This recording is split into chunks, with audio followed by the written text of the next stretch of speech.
جدوجہد کے بعد آپ کے بزرگوں نے، اس کے بعد کی نسلوں نے اور اس کے بعد کی نسلوں نے، لگ بھگ 3 نسلوں کا سیاسی سفر ہے اعظم خان صاحب کا رامپور میں۔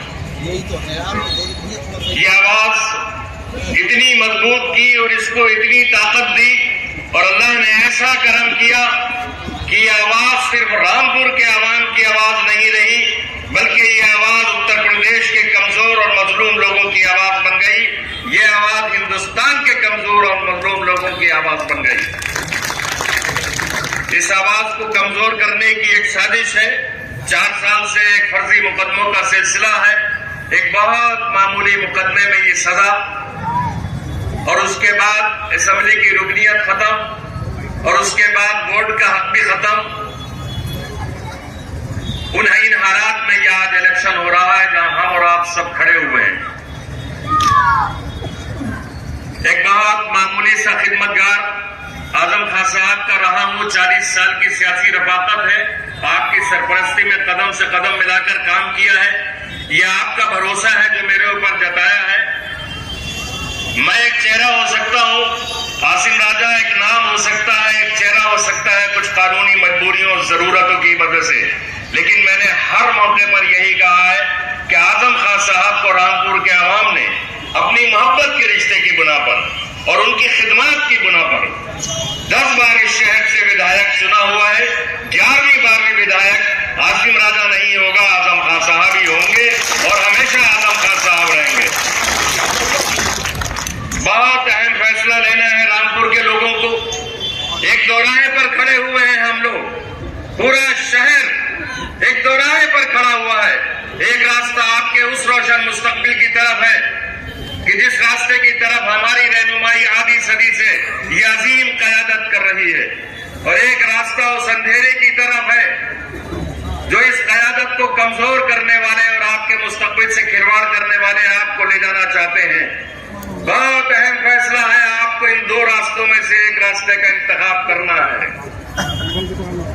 ووٹ دینا ایک قانونی ذمہ داری ہو سکتی ہے، ایک آئینی حق ہے ہمارا اور آپ کا، لیکن آج جو ماحول پیدا کیا جا رہا ہے اس شہر کے اندر بھی ہمارے اور آپ کے لیے خاص طریقے سے، اور پورے اتر پردیش اور پورے ہندوستان میں جو ماحول پیدا کیا جا رہا ہے، ان حالات کے تحت آج ہمارا اور آپ کا ووٹ دینا صرف ایک قانونی اور آئینی ذمہ داری ہی نہیں ہے، بلکہ ایک مذہبی ذمہ داری بن گئی ہے جس کو ہمیں پورا کرنا ہے۔ بہت اہم موڑ پر ہے۔ ہو سکتا ہے میرے بہت سے نوجوان آنے والے وقت کی نزاکتوں کو نہیں سمجھ پائیں، انہیں اندازہ نہیں ہو کہ کیا ہونے والا ہے، لیکن دنیا دیکھ رہی ہے کہ مستقبل میں کیا منصوبے ہیں ان سرکاروں کے اور بھارتیہ جنتا پارٹی کے۔ بہت اہم فیصلہ لینا ہے۔ آپ کا ووٹ زبیر مسعود صاحب نے بہت تفصیل کے ساتھ بتایا اس سلسلے میں، بہت قیمتی ووٹ ہے۔ ایک ووٹ پولنگ بوتھ تک پہنچنا چاہیے، مشین میں پڑنا چاہیے۔ کوئی مرد، کوئی خاتون، کوئی نوجوان اپنے گھر میں نہیں رہنا چاہیے، اور اگر یقیناً یہ شہر باہمت لوگوں کا ہے۔ اعظم خان صاحب کی لڑائی جس ماحول میں شروع ہوئی تھی اور جو طاقت اس وقت غالب تھی یہاں رامپور کے اندر، جن کے ہاتھوں میں یہاں کی سیاست تھی، وہ بھی آج کی طاقتوں سے کم خطرناک طاقتیں نہیں تھی۔ وہ پرانی طاقتیں جنہوں نے پورے شہر کو اندھیرے میں رکھا تھا اور غلام بنا کے رکھا تھا، اعظم خان صاحب نے اس غلامی سے چھٹکارا دیا۔ آج ایک نئی طاقت آپ کو غلام بنانے کی طرف لے جا رہی ہے، اور افسوس کی بات یہ ہے، آنکھیں کھولنے کی بات ہے کہ نئی طاقت جو آپ کو غلام بنانے کی طرف لے جانا چاہتی ہے، اور جو پرانی طاقتیں جنہوں نے غلام بنا کے رکھا تھا، آج دونوں طاقتیں ایک ہو کر آپ کو اپنے ماضی کی طرف لے جانا چاہتی ہیں اور روشن مستقبل سے محروم کر دینا چاہتی ہیں۔ آئیے اتحاد کا مظاہرہ کیجیے، ایک ووٹ کی قیمت کو سمجھیے۔ ہمارے مخالف کا نعرہ ہمیشہ یہ رہا ہے کہ پہلے متدان بعد کو جلپان، اور وہ یہ کرتے ہیں ایسا، اور ہمیں بھی ایسا کرنا چاہیے۔ لیکن اگر آپ کے لیے جلپان ضروری ہے تو بس صبح کی چائے پی کے آپ کے سب کے لیے، پورے گھروں کے لیے، گھر کے ایک فرد کے لیے پہلا کام یہ ہونا چاہیے کہ آپ کو ووٹ ڈالنا ہے.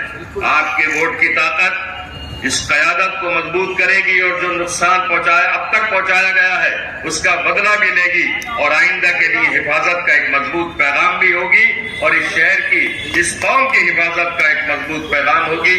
بس مجھے یہی گزارش کرنا تھی. قائد محترم کو سننے کے لیے آپ یقیناً بیتاب ہیں, آپ ان کو سننے کے لیے بیتاب ہیں. میں پھر آپ سے یہی گزارش کروں گا کہ اپنے ایک ایک ووٹ کی قیمت سمجھ کر اپنی فیملی کو ساتھ لے کے جائیں اور اپنے اس قانونی حق کا, جو میری نظر میں اس خانہ خدا کے نیچے کہہ رہا ہوں کہ میری نظر میں اب یہاں کے لوگوں کی یہ مذہبی ذمہ داری بن گئی ہے موجودہ حالات میں کہ اپنے ایک ایک ووٹ کا استعمال کریں. 5 دسمبر کو گھر سے نکلیں اور رامپور میں ایک نئے انقلاب کی تاریخ رقم کر دیں انشاءاللہ.